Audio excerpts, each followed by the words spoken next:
குட்டிமா, தூங்க வரையா? தூங்க போறியா? இன்னைக்கு உனக்கு ஒரு நல்ல கதை சொல்ல போறேனே!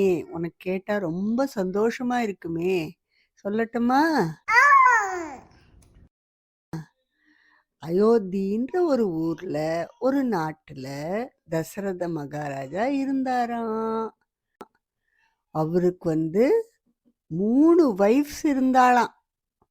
அவ பேர் கௌசல்யா, கைகேயி, சுமித்ரா.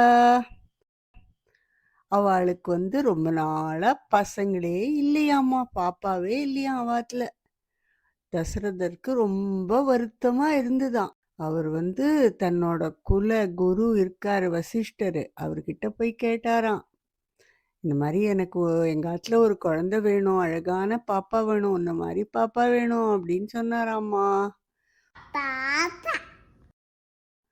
ஓ, அப்படின்னா நம்ம ஒரு யாகம் பண்ணலாம், அந்த யாகத்துல உனக்கு ஒரு பாப்பா கிடைக்கலாம் அப்படின்னு சொல்லிட்டு அவ பெரிய யாகம் ஒண்ணு பண்ணாளாம். தசரதர் பண்ணச்ச ஒரு பெரிய ஒரு உமாச்சி மாதிரி ஒண்ணு ஒரு பாயசம் கொடுத்துதான், ஒரு கிண்ணத்துல ஒரு பாயசத்தை கொடுத்து, ராஜா ராஜா இந்த பாயசத்தை உன்னோட கௌசல்யா, கைகே, சுமித்ரா எல்லாம் குடிக்க சொல்லு அப்படின்னு சொல்லிட்டு பாயசத்தை கொடுத்துட்டு போயிடுத்தான். ரொம்ப சந்தோஷமா அவ 3 பேரும் அந்த பாயசத்தை ஈக்குவலா குடிச்சு முடிச்சாளாம். குடிச்சு முடிச்ச உடனே கொஞ்ச நாள் கழிச்சு கௌசல்யாக்கு ஒரு குழந்தை, கைகேயிக்கு ஒரு குழந்தை, சுமித்ரைக்கு 2 பாப்பா.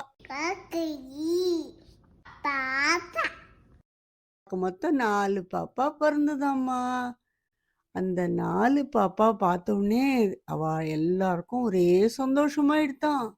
அந்த நாட்டுல எல்லாருக்கும், ஓ, பாப்பா பிறந்திருக்கு, அவாத்துல 4 பாப்பா பிறந்திருக்கு, ராஜாக்கு பாப்பா பிறந்திருக்கு அப்படின்னு சொல்லி ஒரே எல்லாரும் குஷியா கொண்டாட்டமா எல்லாரும் செலிப்ரேட் பண்ணிட்டு இருந்தாளாம்.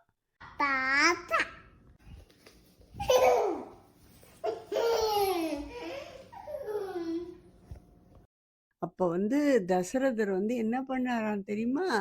வசிஷ்டரை கூப்பிட்டு, சுவாமி நீங்க சொல்லிதான் எங்க ஆத்துல இந்த மாதிரிலாம் பாப்பாலாம் பறந்திருக்கு, அழகழகா பறந்திருக்கு, நீங்க அந்த பாப்பாக்கெல்லாம் நல்ல பேரா வச்சுடுறீங்களா அப்படின்னு கேட்டாராம். வச்சா போச்சு அப்படின்னு சொல்லிட்டு வசிஷ்டர் அங்க பார்த்தாராம். பார்த்துட்டு பாப்பாலாம் பார்த்த உடனே, ஓ, எல்லாம் சுவாமியாவே பிறந்திருக்காளே உங்காட்டுல அப்படின்னு சொல்லிட்டு அந்த பெரிய குழந்தைக்கு ராமர் அப்படின்னு பேர் வச்சாராம். 2வது குழந்தைக்கு பரதன் அப்படின்னு பேர் வச்சாராம். 3வது குழந்தைக்கு லக்ஷ்மணன், சத்ருக்னன் அப்படின்னு பேர் வச்சாராம்மா. நன்னா இருக்கே இந்த பேரு அப்படின்னு சொல்லிட்டு எல்லாரும் ராமா, லக்ஷ்மணா, பரதா, சத்ருக்னான்னு கொண்டாடினாளாம்.